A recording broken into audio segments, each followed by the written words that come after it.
चलिए स्टार्ट करते हैं। तो ये 3 पॉइंट अच्छे से समझ में आ गए। 3 में से सबसे पहला क्या था, फटाफट। मेजर होना चाहिए माइनर, नहीं। साउंड होना चाहिए अनसाउंड, नहीं। डिस्क्वालिफाइड फ्रॉम एनी लॉ, नहीं। यही पढ़ा था हमने। चलो देखो, एनी लॉ में उन्होंने आपको बता दिए any law to which he is subject. Any law में जैसे कुछ कुछ इंसिडेंट थे, है ना। एग्जाम्पल्स मुझे बताओ क्या क्या एग्जाम्पल थे, तुम्हें एग्जाम्पल याद रहने चाहिए। Foreign, sovereign and ambassador, then alien enemy, then corporations, convicts, insolvent. Done, चलो याद रहना। चलिए सबसे इंपॉर्टेंट क्या है, फर्स्ट वाला ये है, इसमें 15 केसेस देखने वाले। चलिए, law relating to minor agreement और पोजीशन ऑफ द माइनर की बात हो रही है। पहला, अ कॉन्ट्रैक्ट मेड विद और by minor is a void ab initio. ये एब इनिशियो इससे पहले भी आया है। फ्रॉम स्टार्टिंग, स्टार्टिंग से फ्रॉम द बिगिनिंग, ठीक है। चलो, इन्होंने कहा माइनर के साथ अगर आपने कॉन्ट्रैक्ट किया है तो जिस दिन आपने कॉन्ट्रैक्ट किया उसी दिन से ये वॉइड है, उसी दिन से एनफोर्स नहीं हो सकता। वॉइड का मतलब क्या होता है, वॉइड कॉन्ट्रैक्ट का मतलब बताओ। नॉट एनफोर्सेबल बाय लॉ, मतलब कोर्ट में आप उस मैटर को लेकर नहीं जाओगे।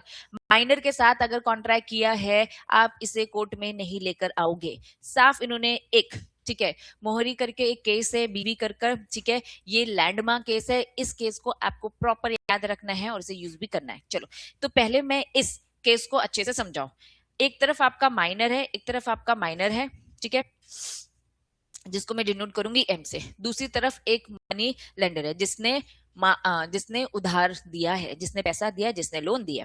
तो इसे मैं एम बोलूंगी और इसे एम एल बोलूंगी, ठीक है। चलो, माइनर और मनी लेंडर के बीच में हुआ कॉन्ट्रैक्ट। इस माइनर ने मांगा उधार, इस माइनर ने क्या मांगा, उधार। माइनर ने अपनी एक प्रॉपर्टी मॉर्गेज में रखी। मॉर्गेज में रखी इसका मतलब क्या है, गिरवी रखी, ठीक है।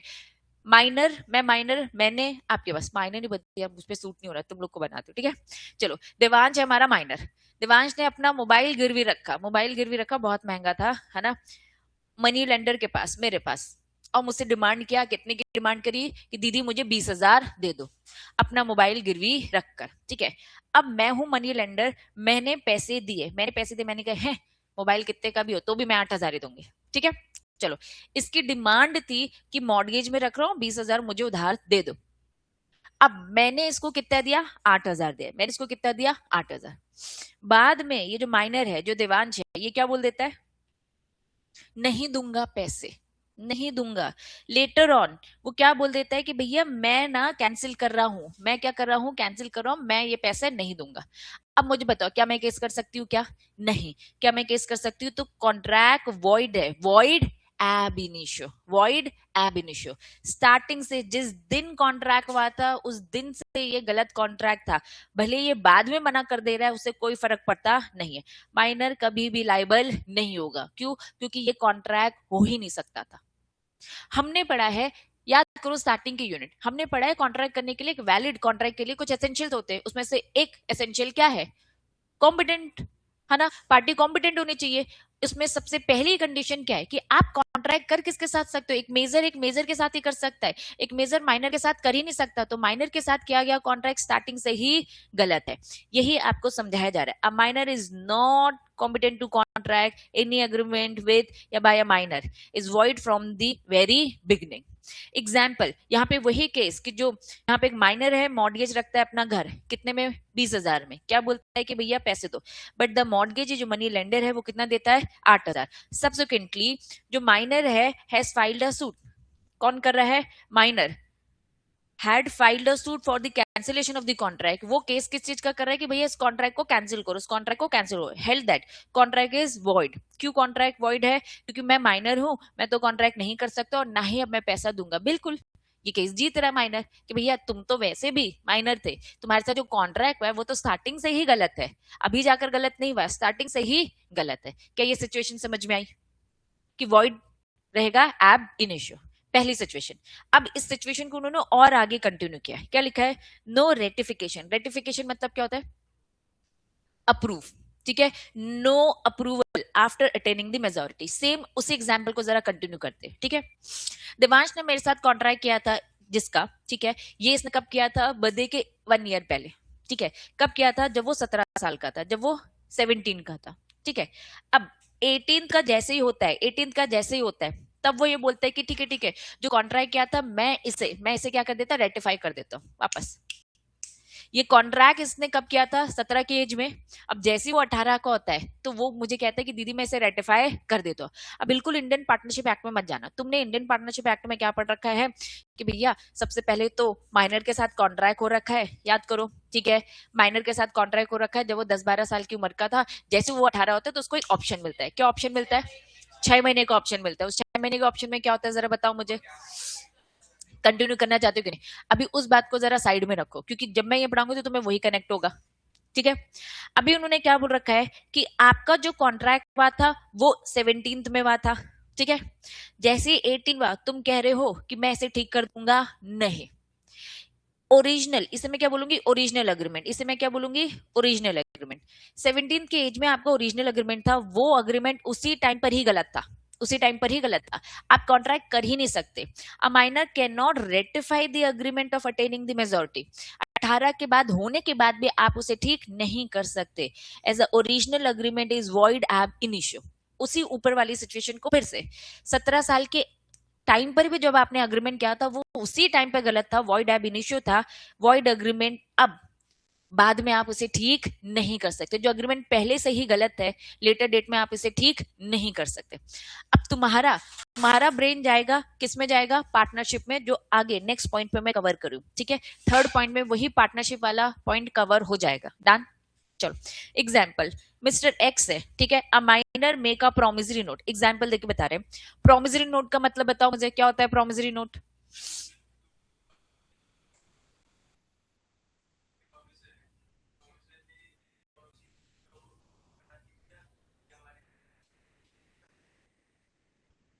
गुड। तो सेम वही वाला ऊपर वाला एग्जाम्पल कंटिन्यू करूँ। देवांश हमारा माइनर है, ठीक है। ये प्रॉमिस कर रहा है कि दीदी मैं आपको प्रॉमिस कर रहा हूं कि मैं आपको पैसे दे दूंगा, ठीक है। मुझे दिया उसने, ठीक है। माइनर ने प्रोमिसरी नोट दिया in favour of Y. Minor ने प्रोमिसरी नोट दिया। एक बात समझना, जब तुम पार्टनरशिप की भी बात करते हो तो पार्टनरशिप में आप क्यों फंस जा रहे हो, जो थर्ड पॉइंट में मैं अभी समझाऊंगी। पार्टनरशिप में बोलता है भैया फायदे के लिए। पार्टनरशिप क्या बोलता है, फायदे के लिए। अभी देवांश मुझे लिख कर दे रहा है कि दीदी आई विल प्रॉमिस यू कि मैं आपको इतना इतना पैसा दे दूंगा। देवांश माइनर है, देवांश माइनर है। मेरे एग्जाम्पल वापस जाओ, इस एग्जाम्पल की बात करूं तो ये माइनर है। माइनर बेनिफिट्स ही ला सकता है, क्या माइनर लाइबिलिटी के लिए आ सकता है क्या? नहीं। यहां हम किसकी बात कर रहे हैं, यहां हम किसकी बात कर रहे हैं, लाइबिलिटी की बात कर रहे हैं। तो पार्टनरशिप में, पार्टनरशिप की अगर मैं बात करूं तो 12 साल की उम्र में, 10 साल की उम्र में बेनिफिट के लिए था वो। क्या ये बात समझ में आ रही है? तो बेनिफिट को कंटिन्यू करने की बात की जाती है, लाइबिलिटी को कभी भी कंटिन्यू करने की बात नहीं की जाएगी। तो यहाँ पर सेकंड पॉइंट की अगर मैं बात करूं तो ओरिजिनल अग्रीमेंट जो आपका है वो वॉइड एब इनिशियो है। जैसे कि एग्जाम्पल, एक्स माइनर है, वो प्रोमिसरी नोट दे रहा है वाई को, और क्या बोल रहा है, on attaining the majority he can not ratify. साफ बोल रखा है ये रेटिफाई नहीं करेगा। He make a new promissory note. अगर वो नया प्रोमिसरी नोट बनाता है जब वो 18 साल का हो चुका है, ठीक है, in the place of old one, here the new promissory note भी जो एग्जीक्यूट कर रहा है after attaining the majority is also void. क्यों? क्योंकि उसमें अब कंसिडरेशन नहीं है, अब तो नया कॉन्ट्रैक्ट होगा ना। अब नए कॉन्ट्रैक्ट में टू वे कंसिडरेशन होना चाहिए। वो कॉन्ट्रैक्ट तो भैया खराब ही है, वो कॉन्ट्रैक्ट तो वैसे ही गलत है। वापस दो सिचुएशन, हम ये मान के चल रहे ये 18 साल की उम्र की एज है, ठीक है। यहाँ आप 16 के थे, 17 के थे, यहाँ आप 18 के हो गए, यहाँ पे 19-20, ठीक है।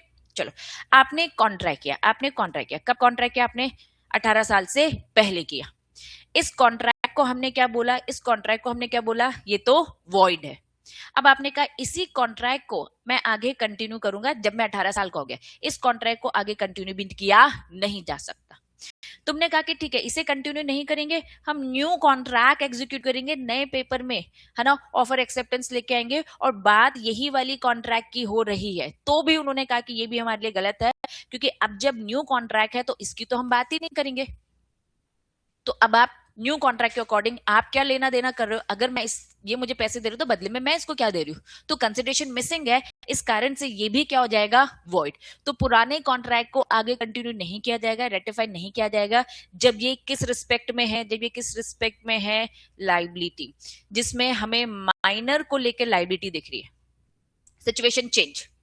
अब आ जाओ इंडियन पार्टनरशिप एक्ट में, सिचुएशन चेंज। यहां बोल रहा है कॉन्ट्रैक्ट लाइबिलिटी का नहीं है, कॉन्ट्रैक्ट किसका है, कॉन्ट्रैक्ट किसका है, बेनिफिट्स का है।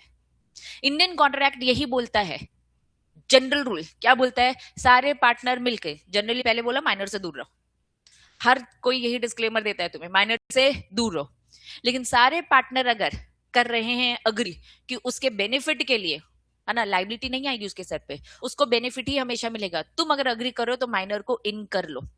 अब जब आपने कॉन्ट्रैक्ट कर रखा है 18 साल से पहले फॉर द बेनिफिट, ठीक है, वो 18 के बाद हो जाता है, वो 18 के बाद हो जाता है, तो बेनिफिट तो उसे मिल ही रहे, बेनिफिट तो उसे मिल ही रहे। इंडियन पार्टनरशिप एक्ट आपको बस देता है कि भैया 18 के बाद अब आप इसे क्या करोगे, रेक्टिफाई। तो वो एक लौता एक्सेप्शन है, वो एक लौता क्या है, एक्सेप्शन है कि भैया बाकी के लॉस के लिए अब आप रिस्पॉन्सिबल है कि नहीं, उसके लिए भी आपको 6 महीने दिया। उसमें अगर आपने हाँ बोला तो अग्री करते हैं और ना बोला तो नहीं करोगे। क्या ये बात समझ में आ रही है? तो वो एक लौता एक्सेप्शन है। तो सेकंड पॉइंट को कंटिन्यू करिए थर्ड से, माइनर कैन, क्या लिखा है, beneficiary can take benefit out the contract. आ जाओ, nothing in the contract act, contract में कहीं भी मना नहीं कर रखा है, प्रिवेंट नहीं कर रखा है माइनर को from making the other party bound to him, promissory note duly executed in favour of the minor. अगर कोई प्रोमिसरी आपने माइनर के फेवर में कर रखा है, इसे साफ बोल रखा है, वो वॉइड नहीं है, कहीं भी मना नहीं कर रखा है। इसका मतलब क्या, फायदे के लिए चीज की जा सकती है लेकिन लाइबिलिटी के लिए कभी भी नहीं। एक्सेप्ट हमेशा किया जा सकता है क्या, बेनिफिट। वही सिचुएशन इन्होंने यहाँ पे बताई, minor can not become a partner in a partnership firm, general. Minor क्या नहीं बन सकता, पार्टनर नहीं बन सकता। हाउएवर ही में मतलब क्या, ऑप्शन, ही में विद द कंसर्न ऑफ, क्या लिखा है, ऑल दी पार्टनर्स, ऑल लिखा है कि मेजोरिटी लिखा है, ऑल मतलब क्या, सारे पार्टनर्स की अगर सहमति होगी, एडमिट टू द बेनिफिट, लेकिन साफ साफ बोला है फायदे के लिए, फायदे के लिए, कभी भी नुकसान के लिए नहीं। एग्जाम्पल देके सेक्शन 30 में इन्होंने बोल रखा है, वहीं पे पढ़ाओ, है ना। ए मॉर्गेज करता है execute in favour of minor, अगर गिरवी रखा गया है, उल्टा हो जाए। अभी तक क्या हो रहा था, अभी तक हमारा जो ये सेम एग्जाम्पल था मोहिरी का जो केस था, इसमें माइनर कुछ गिरवी रख रहा था, मतलब लाइबिलिटी पीछे हट सकता है, लेकिन इसके लिए ऑपोजिट, इसके पास अगर कुछ भी फेवर में कुछ गिरवी रखा है और पैसे पैसे लेना देना हो रहा है, तो he can get the decree from the enforcement of the mortgage, ये केस कर सकता है आप पर। तो अब मुझे बताओ क्या क्लैरिटी आ रही है? हमने यहाँ पे अभी 3 पॉइंट पढ़े, इन 3 पॉइंट में स्टार्टिंग वाला पॉइंट क्या बोलता है, हम पढ़ रहे हैं माइनर, हम क्या पढ़ रहे हैं, माइनर, ठीक है। अग्रीमेंट करना है तो मेजर के साथ करना है, माइनर के साथ नहीं, ठीक है। अगर माइनर के साथ कॉन्ट्रैक्ट क्या, पॉइंट नंबर 1, वो कॉन्ट्रैक्ट क्या है, वॉइड एब इनिशियो, स्टार्टिंग से। मोहिरी वाला केस समझ में आया? चलिए सेकेंड वाला क्या बोलता है, आफ्टर अटेनिंग द मेजोरिटी, तो भी आप इसे रेक्टिफाई नहीं कर सकते। आप सेम कॉन्ट्रैक्ट को अप्रूवल देने की अगर बात कर रहा है, माइनर बोल रहा है, माइनर लाइबिलिटी लेने के लिए बोल रहा है तो नहीं कर सकते, माइनर लाइबिलिटी लेने के लिए कह रहा है तो नहीं। तीसरा पॉइंट बोलता है बेनिफिट के लिए किया जा सकता है, इंडियन कॉन्ट्रैक्ट एक्ट की बात की जा रही है, क्योंकि अभी तक आपने बेनिफिट्स ले रखे हैं, तो यही एक लौता एक्सेप्शन है कि जैसे आप 18 साल के हो जाओगे तो 6 महीने बाद आप लाइबिलिटी के लिए भी आ जाओगे, यही एक लौता एक्सेप्शन है जो आपको याद रखना है। अब मुझे बताओ कंफ्यूजन हो रही है क्या, हो रही है? चलो तो पूरा एक कंक्लूड करते हैं, जिनको कंफ्यूजन हो रही है पूरा एक कंक्लूड करते हैं। पहला पॉइंट क्या बोलता है, वॉइड एब इनिशियो, ठीक है, वॉइड एब इनिशियो, स्टार्टिंग से ही गलत, डन, करना ही नहीं। अगर आपने किया, मेजर तुम्हारी गलती, दूसरे ऑपोजिट वाली कॉन्ट्रैक्टिंग पार्टी की, ठीक है। सेकंड पॉइंट क्या बोलता है, उसे आप बाद में ठीक भी नहीं कर सकते। हम फंस यहीं रहे, इन्होंने बोला कि माइनर ने अगर कोई लाइव माइनर, मैं माइनर, मुझे अगर किसी को 1 लाख देना था, मैंने कहा कि जब मैं 18 की हो जाऊंगी मैं इसे ठीक कर दूंगी, मैं इसे रेटिफाई करूंगी, नहीं, लाइबिलिटी केस में कभी भी नहीं, लाइबिलिटी केस में कभी भी नहीं, लेकिन ये बेनिफिट के लिए हो सकता है, हाँ। सेकेंड पॉइंट बोलता है कि आपको रेटिफिकेशन अलाउड नहीं है। क्यों रेटिफिकेशन अलाउड नहीं है? क्योंकि ये लाइबिलिटी की बात कर रहे हैं, हम तो माइनर तुम्हें हमेशा ही बचाएंगे, जब तुम माइनर थे तब भी बचा रहे हैं, जब तुम मेजर हो गए हो और तुम अपने पुराने माइनर वाली लाइबिलिटी की बात करो, उससे भी तुम्हें बचाया जाएगा। अब 18 साल के हो गए, नए सिरे से तुम्हारी जिंदगी चालू हो रही है, अब न्यू लाइबिलिटीज जो आएंगी उससे अब हम तुम्हें नहीं बचाएंगे, लेकिन 18 साल से पहले जो आपकी गलतियां हो रखी है लाइबिलिटी को लेकर, उससे हम तुम्हें बचाएंगे बार बार। तीसरा पॉइंट बोलता है 18 साल से पहले अगर आपने बेनिफिट ले रखे थे, उसमें कोई भी मनाही नहीं है, बेनिफिट के लिए तो आप हमेशा हो। 18 में लाइबिलिटी के लिए मना कर रखा है, मतलब 18 सॉरी सेकंड पॉइंट में लाइबिलिटी के लिए मना कर रखा है, उसमें अगर मैं बेनिफिट अगर डाल दूं तो मतलब बेनिफिट के लिए तो हमेशा हाँ है। अब यहाँ पे पार्टनरशिप एक्ट आकर बोलता है कि बेनिफिट के लिए आप थे ना, बेनिफिट के लिए आप थे ना, तो प्लीज 18 के 6 महीने के अंदर अंदर ये हमने यहाँ नहीं पढ़ा है, ये हमने कहाँ पढ़ा है, पार्टनरशिप। 18 के 6 महीने के अंदर अंदर, क्योंकि आपने अभी तक इतने बेनिफिट उठाए हैं तो हम आपको अभी भी ऑप्शन दे रहे हैं, लाइबिलिटी चाहिए कि नहीं चाहिए, क्योंकि बेनिफिट ले चुके हो इसलिए ऑप्शन आता है। लेकिन अगर आपने कोई बेनिफिट नहीं लिया है तो लाइबिलिटी का ऑप्शन रेटिफिकेशन का कभी भी नहीं आएगा। क्लैरिटी है, क्लैरिटी है, सिद्धि कंफ्यूज हो रही, क्लैरिटी है। तो ये थे हमारे स्टार्टिंग के 3 पॉइंट, याद रहेंगे। ऐसे 15 पॉइंट पढ़ने अभी हमें, ठीक है। पहले वाली की हेडिंग, कोई भी कॉन्ट्रैक्ट माइनर का वॉइड ab initio। सेकंड वाला पॉइंट क्या बोलता है, पुराने कॉन्ट्रैक्ट को रेटिफाई नहीं करोगे जब भी आप 18 साल के होते तो भी नहीं। तीसरा पॉइंट क्या बोलता है, बेनिफिट के लिए तो हमेशा बोला गया है, और पहले तो बोला भैया तुम भी सोच समझ के इसको इन करना, और अगर इन कर लिया तो हमेशा बेनिफिट के लिए ही होगा। और 18 साल के बाद भी अगर, जो सेक्शन 30 बोलते हैं इंडियन पार्टनरशिप एक्ट का, उसमें भी हम तुम्हें मौका देते हैं माइनर तुमको, अब तुम 18 के हो चुके हो, अब अच्छा बुरा समझ सकते हो, ठीक है। सोच समझ के डिसीजन लेना, फायदे उठा चुके हो इसलिए लाइबिलिटी के लिए भी ऑप्शन दे दिया, नहीं तो नहीं मिलता, ठीक। चलो 1 2, ठीक है 3। अब आ जाओ फोर्थ में। फोर्थ क्या बोलता है, अ माइनर कैन ऑलवेज, क्या लिखा है, प्लीड। प्लीड मतलब रिक्वेस्ट है, और यहाँ प्लीड जब भी आता है ना, प्लीडिंग आता है, ये सब टर्म ना कोर्ट कचहरी वाले हो जाते हैं, ठीक है। इन्होंने यहाँ पे बोला है कि हमेशा रिक्वेस्ट, प्लीड का मतलब तो रिक्वेस्ट इन कोर्ट, ठीक है, रिक्वेस्ट इन कोर्ट। माइनर हमेशा रोता हुआ पाया जाएगा और कोर्ट उसके आंसू पोंछेगा। माइनर कितनी ही गलतियां क्यों ना कर ले, अगर आपने उसके साथ कॉन्ट्रैक्ट किया है तो सामने वाले पार्टी तुम रिस्पॉन्सिबल हो। आओ पहले केस समझेंगे, केस से तुम्हें समझ में आएगा इस केस में क्या हुआ है। एक माइनर है, उसने खुद जानबूझकर गलत स्टेटमेंट दिया। क्या गलत स्टेटमेंट दिया, एआई से मस्त आधार कार्ड बना के दिखा दिया, देखो मैं तो मेजर हूं, ठीक है। Contract with the mister x, ठीक है, और लोन ले लिया, झूठ बोलकर लोन ले लिया, मैं मेजर हूं, कितने का, 20,000 का। Mister x ask from the repayment, वो क्या कह रहे, भैया पैसे दे दो, हो गया अब समय। वो क्या बोल रहा है, माइनर क्या बोल रहा है, भाई मैं तो छोटा हूं, आप मुझसे पैसे कैसे मांग सकते हो। ए डिनाई कर देता है to pay, he pleaded that he was a minor. वो कोर्ट में जाके रोना धोना मचा रहा, मैं तो माइनर हूं, ये मुझसे पैसे कैसे मांग सकते हैं, जबकि उसी ने ही धोखा देकर क्या किया है, पैसे लिए हैं, लोन लिया। ही can not enter into contract, वो रोना धोना मचा रहा है, क्या बोल रहा है कि भैया मैं तो कॉन्ट्रैक्ट नहीं कर सकता, ये मुझसे पैसे मांग रहे हैं। A can not held liable for the repayment of the amount, however he has not spend the same. He may be asked to repay, but the minor shall not liable for any amount, even though, important, receive the same by fraud. ये minor कितना ही fraud करके कुछ भी कर ले तब भी responsibility नहीं बनती उसकी। साफ बोल रहा है minor can always plead minority, इसका मतलब यही है हमेशा उसकी रिक्वेस्ट सुनी जाएगी जस्ट बिकॉज वो माइनर है। एक बार 18 साल का तो जाने दो, फिर बताएंगे उसको, लेकिन 18 साल से पहले, जैसे कि बच्चा रो रहा है ना, कुछ भी मांग रहा है तो देना पड़ता है ना, ये तो मैं भी फील ही कर रही हूँ, ठीक है। चलो, इन्होंने बोला इसमें स्टॉपल वाले केस नहीं लगेंगे। क्यों नहीं लगेंगे इसमें स्टॉपल वाले केस की मान लिया जाएगा, नहीं कुछ नहीं मानना है इनको हमेशा क्या मिलेगा, प्रिविलेज मिलेगा। तो यहाँ पे वो यही कह रहा है, अब minor can always plead minority, not stop to do, even though उसने लोन ले रखा है, उसने खुद कॉन्ट्रैक्ट किया है, खुद जाकर सामने वाले को फंसाया है, ही वॉज, ठीक है, कि भैया मैं मेजर हूं, माइनर नहीं हूं, खुद उसने झूठ बोला है, तो साफ बोल रखा है रूल ऑफ स्टॉपल जो भी है वो उस पर एप्लीकेबल नहीं है, ठीक है। He it means he can allowed to be his minority in defence, हमेशा वो डिफेंस में अपनी माइनॉरिटी लेकर आ जाएगा और वो केस जीत जाएगा।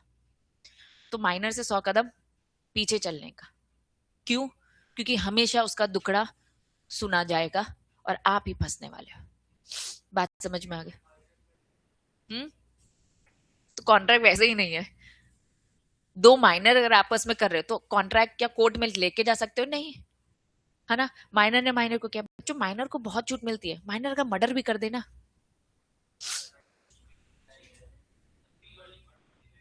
वो तो मैं कह रही हूँ, लेकिन ये वाला तो नहीं होना चाहिए, है ना। बच्चे कहेंगे क्या करते मालूम है, मर्डर करने की सजा क्या है, फांसी, सीधी बात, है ना। लेकिन 18 साल के ऊपर ना, लेकिन फांसी के लिए सजा वही है, खिंचता है, प्रूफ पे बात होती है, वो तो 10-10 सालों की बात है। देखो हम कोर्ट कचहरी के प्रोसेस की बात नहीं कर रहे, प्रोसेस तो लंबी है, लेकिन सजा क्या है, सजा क्या है, मर्डर किया है तो भैया आपको फांसी मिलने वाली है, और भी बहुत सारी चीजें नहीं है, बता रही मैं, ठीक है।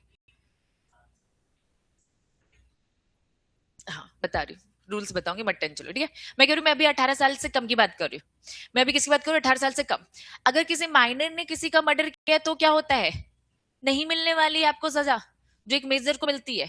अब इनके लिए एक अलग से कोड बने हैं, अलग से है ना रिहैब सेंटर्स बने कि भैया वहां पे, क्योंकि मानसिक संतुलन ठीक नहीं है ना। हम क्या मान के चल रहे, माइनर क्या है, मेंटली स्टेबल नहीं है ना, वो भी अच्छा बुरा नहीं, ठीक है। ऐसी बहुत सारी मूवीज है, साउथ इंडियन मूवीज बहुत नॉलेज देती है ना। उसमें क्या दिखाया है कि भैया माइनर को पकड़ पकड़ के उनसे ही खून करवाया जाता है, क्योंकि इनपे तो कुछ होने नहीं वाला है, ठीक है। तो वो पूरा एक सिस्टम है। लेकिन बस मैं आपको बता रही हूँ कि माइनर को हमेशा छूट दी जाती है। ये बस एक लौता नहीं है, मर्डर जैसे इतने बड़े सीरियस में मिल गई है, ये तो छोटा मोटा कॉन्ट्रैक्ट है 20,000 का। सेटल हो जाओ नलायको जल्दी।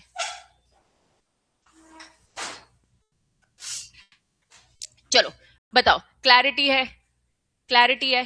तो कुल मिलाकर यहां पे क्या बोल रहा है, माइनर का एक ही डिफेंस, क्या, माइनर है, बच जाएगा ना, ठीक है। तो अभी हमने कितने केस पढ़ लिए, 4। फटाफट, पहला क्या बोल रहा है, इसके साथ किया गया कॉन्ट्रैक्ट, स्टार्टिंग सही गलत है। दूसरा क्या बोल रहा है, 18 साल की उम्र के बाद भी आप इसे रेटिफाई नहीं कर सकते लाइबिलिटी के लिए। तीसरा पॉइंट क्या बोलता है, बेनिफिट के लिए इंडियन कॉन्ट्रैक्ट कहीं भी मना नहीं करता है, फायदे के लिए ये आ सकता है। और ये प्रूफ है कि हमने कहाँ पढ़ा है, इंडियन पार्टनरशिप एक्ट में। उसने बोला बेनिफिट के लिए आ सकते हैं, लेकिन उसमें सब लोग की सहमति चाहिए, सब लोग हाँ बोल रहे हैं खुद, है ना, खुद फंसने को अगर वो तैयार है तो हमें कोई दिक्कत नहीं है, ठीक है। तीसरा पॉइंट बोलता है माइनर की हमेशा हमेशा, है ना, ये वाली रिक्वेस्ट सुनी जाएगी कि वो माइनर है। तो ये 3 पॉइंट हमने, सॉरी ये अभी हमने 4 पॉइंट पढ़े, ऐसे में और 15 पॉइंट पढ़ने हैं। क्लैरिटी है। चलो तो अब समय हो ही गया है। 5th पॉइंट बहुत लेंदी है, अभी नहीं स्टार्ट हो सकता, ठीक है, नेक्स्ट क्लास में कंटिन्यू करेंगे। डन बच्चों, कोई बात नहीं, जो तुम लोग का छूटा मैं फटाफट कोई रिविजन करा देती हूँ ताकि थोड़ा बहुत तो दिमाग में रहे।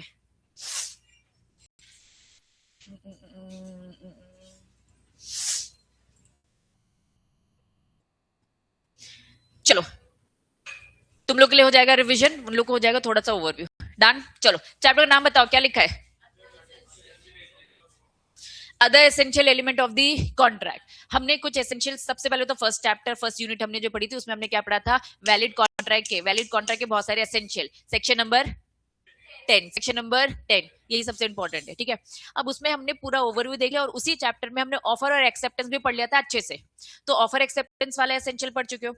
सेकेंड यूनिट में हम आते हैं और क्या पढ़ते हैं, कंसिडरेशन पढ़ते। अब तीसरी यूनिट में उन्होंने कहा कि बाकी भी हैं, जिसमें से सबसे इंपॉर्टेंट हम पढ़ने वाले हैं कैपेसिटी टू कॉन्ट्रैक्ट, फिर फ्री कंसर्न और बाकी सारी चीजें। चलो यहां हमने सबसे पहले उठाया कैपेसिटी टू कॉन्ट्रैक्ट, ठीक है। कैपेसिटी टू कॉन्ट्रैक्ट में हमने सेक्शन 11 देखा। सेक्शन 11 आपको बोलता है कौन कौन कॉन्ट्रैक्ट कर सकता है, कौन कौन पार्टी। तो कौन कौन कर सकता है, पहला कौन कर सकता है, who has attain the majority, minor नहीं। कौन कर सकता है, साउंड माइंड, अनसाउंड नहीं। फिर हमने क्या पढ़ा, कौन कर सकता है, जो क्वालिफाइड है बाय दी लॉ, डिस्क्वालिफाइड नहीं। डन। जिसमें मैंने आपको बताया कि जो एज ऑफ मेजोरिटी है, इसमें हम 15 पॉइंट पढ़ने वाले, बहुत डिटेल में पढ़ने वाले, जिसमें अभी मैंने आपको 4 पॉइंट पढ़ाए। 4 पॉइंट को ही पहले रिवाइज करेंगे। हमने यहाँ पे पढ़ा मेजोरिटी की एज क्या है, 18। ये एज डिसाइड करने वाला एक डिफरेंट एक्ट होता है, वो एक्ट कौन सा है, इंडियन मेजोरिटी एक्ट। अभी उन्होंने 18 दे रखी है, अगर वो चेंज होता है तो ऑटोमेटिकली सारी चीजें चेंज हो जाएंगी। तो अभी आपके लिए 18 ही है एज पर डिफरेंट एक्ट, ठीक है। चलो 18 साल वाले के साथ ही 18 साल के बाद जिसकी अटेन हो जाती है मेजोरिटी, वही कॉन्ट्रैक्ट कर सकता है। यहां हमने समझा कि अगर एक दिन भी लेट होता है, आज तुम 18 के हुए, तुमने कल कॉन्ट्रैक्ट किया था, वो भी कॉन्ट्रैक्ट वॉइड ही माना जाएगा। क्या ये बात समझ में आ गई। चलो अब यहाँ पे 15 केसेस है, जिसमें से 4 केसेस की बात करेंगे। माइनर के साथ हर एक कॉन्ट्रैक्ट वॉइड है। वॉइड का मतलब क्या होता है, गलत है, अनएनफोर्सेबल बाय लॉ नहीं है। इसका मतलब तुम कोर्ट में नहीं लेकर जा सकते कि देखो इसने कॉन्ट्रैक्ट किया था, दिलवाओ मुझे इससे, ये नहीं दिलवा सकते, ठीक है। वॉइड है। वॉइड एब इनिशियो का मतलब क्या बताया था, स्टार्टिंग से ही गलत, ठीक है। फिर हमने यहाँ पर सेकंड केस पढ़ा। सेकंड केस क्या पढ़ा हमने, कि अगर माइनर खुद से बोलता है 17 साल की उम्र में कि भैया मैं लाइबल हूं आपको 1 लाख देने के लिए, ठीक है। अब वो तो कॉन्ट्रैक्ट गलत ही है, लेकिन जैसे वो 18 की उम्र में आता है, क्या वो उसे रेटिफाई कर सकता है? बिल्कुल भी नहीं। अब आपका दिमाग जाता है Indian contract, sorry, Indian partnership act में, जिसमें क्या बोला जाता है, भैया हम तो 6 महीने का मौका देते हैं। तो वो 6 महीने का मौका इसलिए दिया जाता है क्योंकि बेनिफिट के लिए। यहाँ लाइबिलिटी की बात हो रही है, तो लाइबिलिटी वाले कॉन्ट्रैक्ट को आप रेटिफाई नहीं कर सकते। थर्ड वाला पॉइंट यही बोलता है कि बेनिफिट्स के लिए किया जा सकता है, जैसे कि पार्टनरशिप एक्ट, लेकिन हाँ फायदे के लिए होना चाहिए, लाइबिलिटी के लिए कभी भी नहीं। फोर्थ पॉइंट बोलता है हमेशा माइनर का रोना सुन लेना। अगर उसने खुद फ्रॉड किया है, खुद डिसीव किया है, जानबूझकर उसने गलत प्रूफ दे कि मैं मेजर हूं और पैसे ले लिए, और कल को पैसे देने से मना कर देता है, तो भी उसकी कोई गलती नहीं। बहुत बड़ी पावर मिली। और इसी में मैं उस मर्डर वाले की बात कर रही थी कि भैया हम इतने बड़े बड़े जो कांड होते हैं उसमें माइनर को छूट मिल जाती है, ये तो भैया छोटे मोटे कॉन्ट्रैक्ट की बात हो रही है। ठीक है, तो यहां तक हम रुक गए थे। चलो, साउंड माइंड की अगर मैं बात करूं तो पर्सन साउंड माइंड है, उसके साथ कॉन्ट्रैक्ट किया जा सकता है। ठीक है, बाकी केसेस कल ही कंटिन्यू करेंगे। साउंड माइंड की अगर मैं बात करूं तो साउंड होना चाहिए। यहां हमने दो सिचुएशन पढ़ी थी। एक इंसान है जो पूरे टाइम सही है, लेकिन कभी कभी क्या हो जाता है, पागल, अनसाउंड, जैसे कि ड्रंक हो गया, पी पा लिया। तो क्या अब इस सिचुएशन में जो कॉन्ट्रैक्ट किया वो वैलिड है क्या? वो वैलिड है क्या? नहीं। ऑपोजिट, अगर कोई इंसान है जो पूरे टाइम पागल रहता है, पूरे टाइम पागल रहता है और कभी कभी ठीक हो जाता है, जो कभी कभी ठीक हो जाता है, उस टाइम पे क्या वो जो कॉन्ट्रैक्ट है उसे हम क्या मानेंगे? उसे हम क्या मानेंगे? वैलिड। अब ये मत प्रूफ करने में लग जाना, दीदी प्रूफ क्या है, हम प्रूफ की बात नहीं कर रहे, हम पुलिस वाले नहीं हैं। हम क्वेश्चन देखेंगे, क्वेश्चन में लिखा है कि जब वो ठीक हुआ था थोड़े टाइम के लिए, 2 दिन के लिए ठीक हुआ था, पागल था पूरे टाइम, 2 दिन के लिए ठीक हो गया, उस बीच जो कॉन्ट्रैक्ट है वो कॉन्ट्रैक्ट हमेशा क्या माना जाएगा? वैलिड। जैसे आप लोग अच्छे इंसान हो, भले इंसान हो, पी पा लिया तुम लोगों ने, है ना, और फिर कॉन्ट्रैक्ट किया, तो जब पूरे टाइम अच्छे थे, तो आप ड्रंक पर्सन में अगर कॉन्ट्रैक्ट करते हो, दैट मींस वो भी क्या हो जाएगा? कॉन्ट्रैक्ट इनवैलिड हो जाएगा, वॉइड हो जाएगा। तो यहाँ पे भी वाइस वर्सा वाली सिचुएशन है। ठीक है, चलिए लास्ट पॉइंट, कौन कौन सी ऐसे पर्सन होते हैं जो डिस्क्वालिफाइड है किसी न किसी लॉ में? कुछ एग्जाम्पल्स देके मैंने बताए थे कौन कौन से हैं। फॉरेन सोवरेन, ये वो लोग हैं, फॉरेन एम्बेसीज की बात हो रही है, ये वो लोग हैं जो दूसरे देश को रिप्रेजेंट करते हैं। कुछ गवर्नमेंट ऑफिसर्स है, तो इनको बोला भैया तुम्हारे साथ धोखेबाजी नहीं होनी चाहिए, तुम्हारे लॉ टोटली डिफरेंट है, तुम्हें ये नॉर्मल वाले कॉन्ट्रैक्ट करना अलाउड नहीं है, क्योंकि तुम्हारे साथ कॉन्ट्रैक्ट होना मतलब देश के साथ कॉन्ट्रैक्ट होना, तो तुम्हें अलाउड ही नहीं है, तुम्हारा लॉ तुम्हें मना करते, इनके डिफरेंट लॉज बने। देन हमने क्या पढ़ा था? एलियन एनिमी, कौन होते हैं ये? जिनके साथ वॉर हो रखी है, इनके साथ तो वैसे ही सारे के सारे कॉन्ट्रैक्ट क्या हो जाएंगे? डिस्क्वालिफाइड कर रखे हैं इन पर्सन को। नेक्स्ट, कॉर्पोरेशन, क्या कंपनी को मना करके रखा है? क्या कंपनी कॉन्ट्रैक्ट नहीं कर सकती है? क्या कर सकती है, लेकिन वो कौन से कॉन्ट्रैक्ट नहीं कर सकती है? जो ऑब्जेक्ट उसके मेमोरेंडम के ऑब्जेक्ट क्लॉज के बियॉन्ड हो। अल्ट्रा वायरस की बात हो रही है। ठीक है, कन्विक्ट, कन्विक्ट मतलब क्या? जो जेल में है, इनको साफ मना करके रखा है, तुम बेल में आ गए तो कॉन्ट्रैक्ट फिर भी किया जा सकता है, लेकिन अगर आप जेल के अंदर हो तो आपको अलाउड नहीं है। इंसॉल्वेंट, आपको कौन मना करता है? आपका खुद का आईबीसी। याद करो इंडियन पार्टनरशिप एक्ट में भी हमने पढ़ा था, तुम तो पार्टनर ही नहीं हो, तुमको तो हटना पड़ेगा, तो तुमसे छीन लिया गया, तुम्हारा एक्ट, तुम्हारा लॉ तुम्हें मना करता है। यहाँ इंडियन कॉन्ट्रैक्ट नहीं मना कर रहा है, ये इनके लॉज इनको मना कर रहे हैं। जैसे कि फॉरेन एम्बेसीज में क्या बोला? तुम्हारा खुद का एक्ट है। ठीक है, देश में बात आ रही है, वॉर हो रही है, तुम्हें कैसे अलाउ करेंगे? ठीक है, कॉर्पोरेशन कौन कर रहा है? कंपनीज एक्ट मना कर रहा है। कन्विक्ट, किसमें कन्विक्ट है? बहुत सारे सीपीसी सीआरपीसी है ना, हिंदी नेम आ गए थे जो बदल चुके हैं। ठीक है, इंसॉल्वेंट, एक्सेट्रा, एक्सेट्रा मतलब क्या? और भी है, बस इतनी सिचुएशन ही है, और भी जिस लॉ में लिखा होगा उन सबको मना करके रखा है। दान। ठीक है, चलो तो आज बस इतना ही, लाइट गोल होने के चक्कर में कम पढ़ पाए बच्चों, तो ज्यादा नहीं छूटा, मैंने ट्राई किया रिवाइज कराने का। प्लीज रिकॉर्डिंग ट्राई करो, आज ही ले लो ताकि कल का समझ में आ जाए। ठीक, चलो सभा को करते बच्चों समाप्त।